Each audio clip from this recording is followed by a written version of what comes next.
So, something very strange has been happening. Let me explain. My girlfriend died on the 7th of August, 2012. She was involved in a 3-car collision driving home from work when someone ran a red light. She passed away within minutes on the scene. We had been dating for 5 years at that point. She wasn't big on the idea of marriage. It felt archaic, she said, gave her a weird vibe, but if she had been, I would have married her within 3 months of our relationship. She was so vibrant, the kind of girl that would choose dare every time. She was happiest when camping, but a total technophile too. She always smelled like cinnamon. That being said, she wasn't perfect. She always said something along the lines of, "If I cark it first, don't just say good things about me. I've never liked that. If you don't pay me out, you're doing me a disservice. I've got so many flaws, and that's just part of me." So, this is for you, Em. The music she said she liked and the music that she actually liked were very different from each other. Her idea of affection was a side hug, and she had really long toes, like a chimpanzee. I know that's tangential, but I don't feel right discussing her without you having an idea of what she was like. Now, on to the meat. Em had been dead for approaching 13 months when she first messaged me. September 4th, 2013. This is when it began. Hello. Who is this? It's really weird receiving messages from Emily's account. Oh, okay, well, in the future, please send me messages from your account, even if you want to discuss her page. Hello. Susan, you're on Emily's account. Okay, so to explain, I had left Emily's Facebook account activated so that I could send her the occasional message, post on her wall, go through her albums, stuff like that. It felt way too final and way too un-Emily to memorialize it. I share access with her mother, Susan, which really means her mother has her login and password and has spent a total of approximately 3 minutes on the website or on a computer total. After a little confusion, I just assumed it was her. November 16th, 2013. Hello. Let's hit up the trail this Sunday. Who the fuck is this? The wheels on the bus. Please tell me who you are. I had received confirmation from Susan that she hadn't logged into Em's Facebook since the week of her death. Em knew a lot of people, so I instantly assumed that this was one of her more tech-savvy friends fucking with me in the worst way possible. I noticed pretty much immediately that whoever was chatting with me was recycling old messages from Em in my shared chat history. The wheels on the bus comment was from when we were discussing songs to play on our road trip that never eventuated. Hello happened a million times. Around February 2014, Emily started tagging herself in my photos. I would get notifications for them, but the tag would generally always be removed by the time I got to it. The first time I actually caught one, it felt like someone had punched me in the gut. She would tag herself in spaces where it was plausible for her to be or where she would usually hang out. I've got screenshots of two, one from April and one from June. These are the only ones I've ever caught, so they're a little out of the timeline I'm trying to write out. Around this period of time, I stopped being able to sleep. I was way too angry to sleep. She would tag herself in random photos every couple of weeks. The friends who noticed and said something thought it was a fucked up bug. I found out recently that there have been friends who have noticed and didn't say anything. Some of them have removed me from their Facebook friends list. At this point, some of you may be wondering why I didn't just kill my Facebook profile. I wish I had, and I did for a little while. On days when I can't get out there, though, it's nice having my friends available to chat. It's nice visiting Em's page when the little green circle isn't next to her name.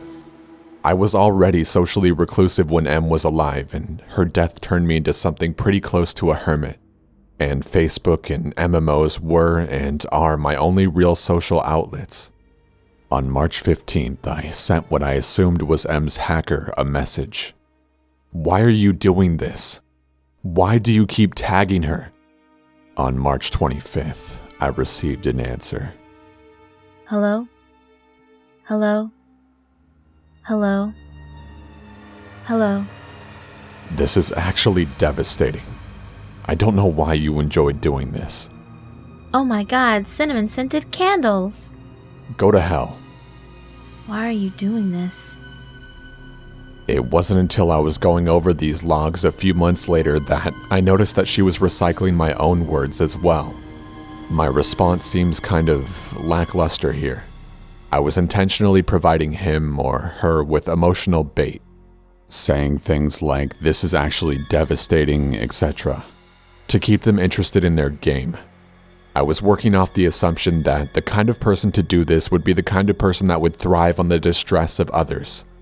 I was posting in tech forums, looking for ways to track this person, contacting Facebook. I needed to keep them around so I could gather evidence. Before anyone asks, yes, I had changed the password in all security info countless times. On the 16th of April, I received this. We should make our own jam. Jesus fucking Christ, Samantha. Nah, different. No chance of passing. No chance of passing. How many? Garage side door. Side. I. No chance of passing. This seems like word salad. Like all of our conversations so far, it's recycled from previous messages that she's sent. 29th of April. Baked beans on toast?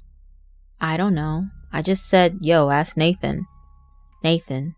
Nathan. Nathan. I don't know what's happening. I don't know how you're still doing this. Please stop. Please stop. I don't know what's happening. Nathan, I don't know what's happening. I hadn't discovered any leads. Facebook had told me the locations her page had been accessed from, but since her death, they're all places I can account for.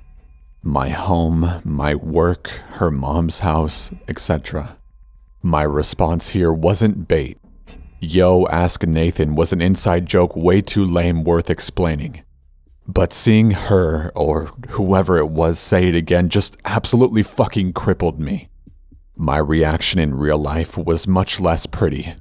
I'm not expecting my bond back. Her last few messages had started to scare me, but I wouldn't admit it at this point. 8th of May, I really don't have words for this. I.